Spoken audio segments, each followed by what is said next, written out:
Good afternoon, friends. Namaskar. Myself, Dr. Sheetal Razdan, Resident Medical Officer, Felix Hospital. और आज हमारे साथ हमारे डॉक्टर लाइफ में हैं senior consultant gastroenterologist Felix hospital doctor Ishtikar Ahmad. Welcome sir, welcome sir. Doctor साहब का इस फील्ड में मोर देन 12 इयर्स का एक्सपीरियंस है और आज हम डॉक्टर साहब से बात करेंगे। बहुत ही एक कॉमन डिजीज़ है हमारी गैस्ट्रो की, जिसे हम शॉर्ट फॉर्म में GERD कहते हैं, गैस्ट्रो इसोफेजियल रिफ्लेक्स डिजीज़। तो सर इसके बारे में थोड़ी आज चर्चा करेंगे कि ये आखिर है क्या।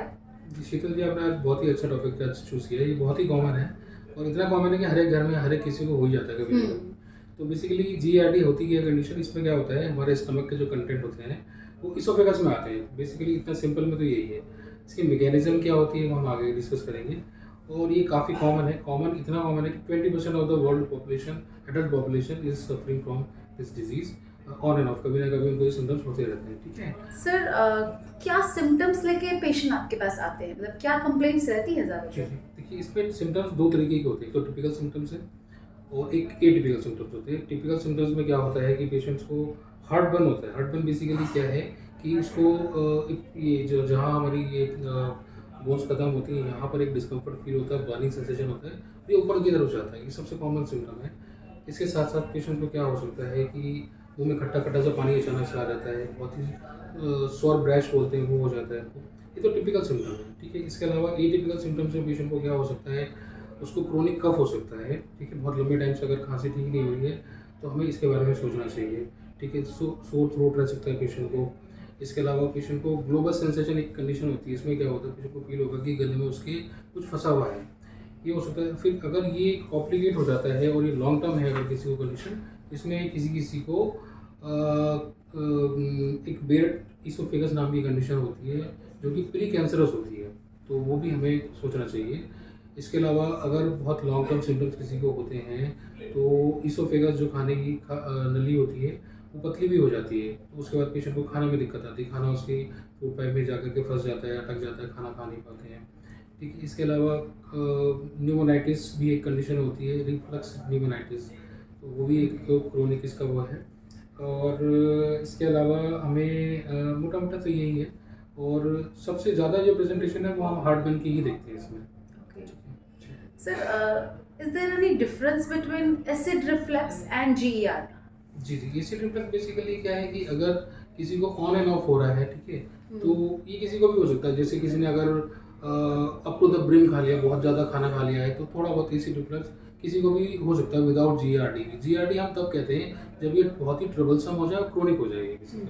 तो एसिड रिफ्लक्स तो ये है कि अगर फूड कंटेंट अगर हमारे कभी कभी ओकेजनली आ जाते हैं तो वो एसिड रिफ्लक्स है। और GERD हम टर्म उसको तब करते हैं जब ये क्रोनिकली होने लग जाए, बार बार होने लग जाए, बहुत ही बॉदरसम हो जाए।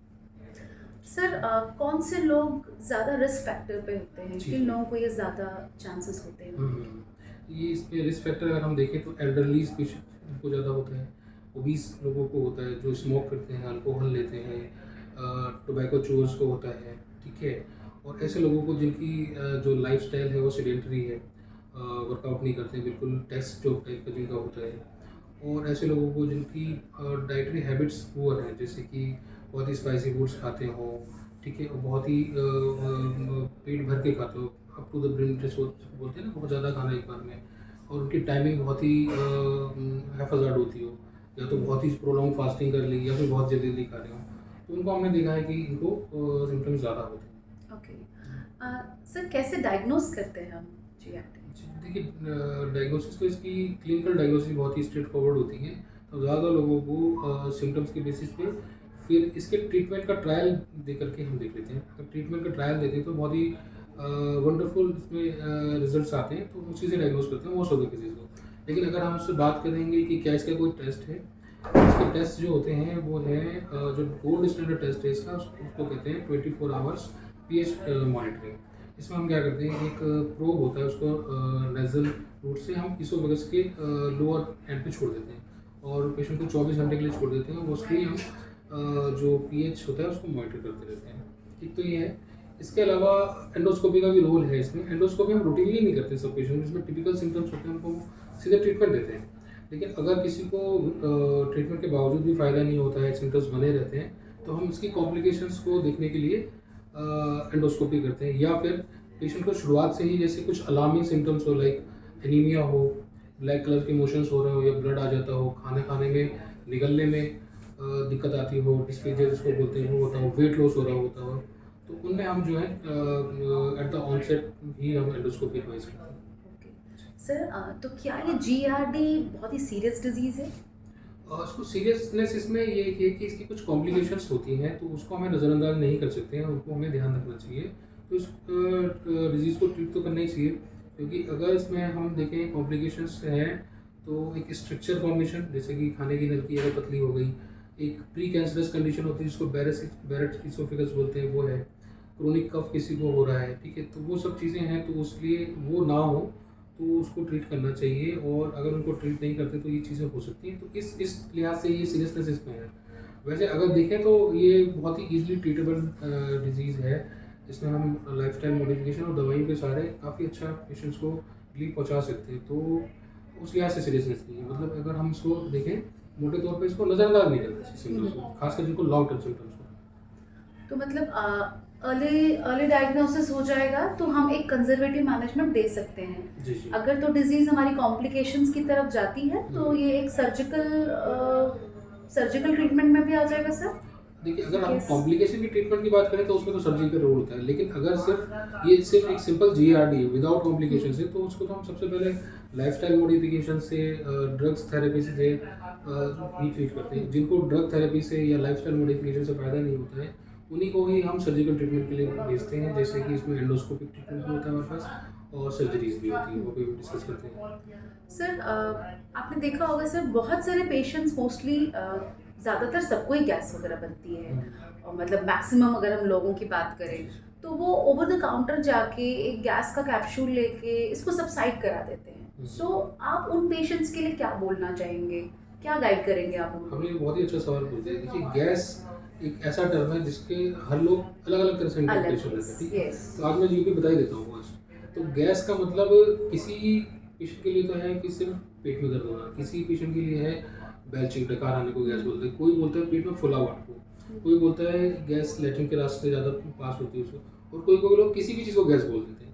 तो सबसे पहले हमें देखना है कि पेशेंट किस चीज़ को गैस बोल रहा है। सिर्फ GERD गैस नहीं है, सिर्फ डिस्पेप्सिया जैसे गैस्ट्राइटिस वो गैस नहीं है, IBS में भी गैस हो सकता है, ठीक है। किसी को इंटेस्टिनल ऑब्स्ट्रक्शन है, उसको भी गैस वाले सिम्टम्स आएंगे, तो हमें पहले इवेल्युएट करना पड़ेगा एग्जैक्टली गैस क्या है। अगर सिर्फ एसिड रिफ्लक्स है, तो जो ओवर द काउंटर अगर वो PPI जो लेते हैं उससे उनको फर्क तो पड़ जाएगा, लेकिन उसको आगे कैसे उसको मैनेज करना है उसके लिए प्रॉपर गाइडलाइंस होती है। इसमें लाइफस्टाइल मॉडिफिकेशंस भी है, वेट लॉस का भी रोल है, और जब हम एंटी एसिड्स देते हैं उनको कब हमें बंद करना है, किस तरह से कम करना है, उसकी मतलब प्रॉपर गाइडलाइन। तो ideally it should be treated by gastroenterologist. मतलब फर्क तो उनको पड़ जाता होगा ओवर द काउंटर से, बट बेसिकली वो रूट कॉज तक नहीं पहुंच जी। पाते हैं, तो कम्प्लीटली ट्रीटमेंट नहीं मिल पाता है। Thank you so much sir, thanks a lot. तो देखा आपने, डॉक्टर साहब ने कितने सिंपल वेज में हमें समझाया कि गैस्ट्रो इसोफेजियल रिफ्लक्स क्या है, ये डिजीजेस क्या होती हैं, क्या साइन सिम्टम्स पेशेंट लेके आता है और इसका ट्रीटमेंट कैसे होता है। तो जैसे कि डॉक्टर साहब ने आज हमें बताया, मुझे लगता है कि मोस्ट हमारे जो व्यूअर्स हैं उन लोगों को ये नहीं पता होगा कि अगर आपका क्रॉनिक कफ है तो आपको एक पल्मोनोलॉजिस्ट की तरफ ना जाके आपको एक अलग वे से भी सोचना पड़ेगा कि हो सकता है आपको तकलीफ कुछ और हो, जैसे डॉक्टर साहब ने भी बताया।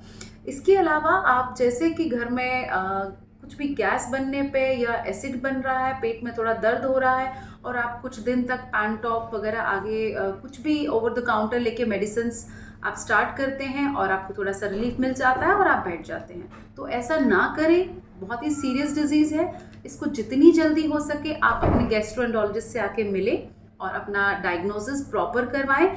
जितना अर्ली डिटेक्शन होगा उतना ही ट्रीटमेंट बहुत बेहतर अच्छा मिलेगा और अर्ली मिलेगा। Thank you so much. नमस्कार।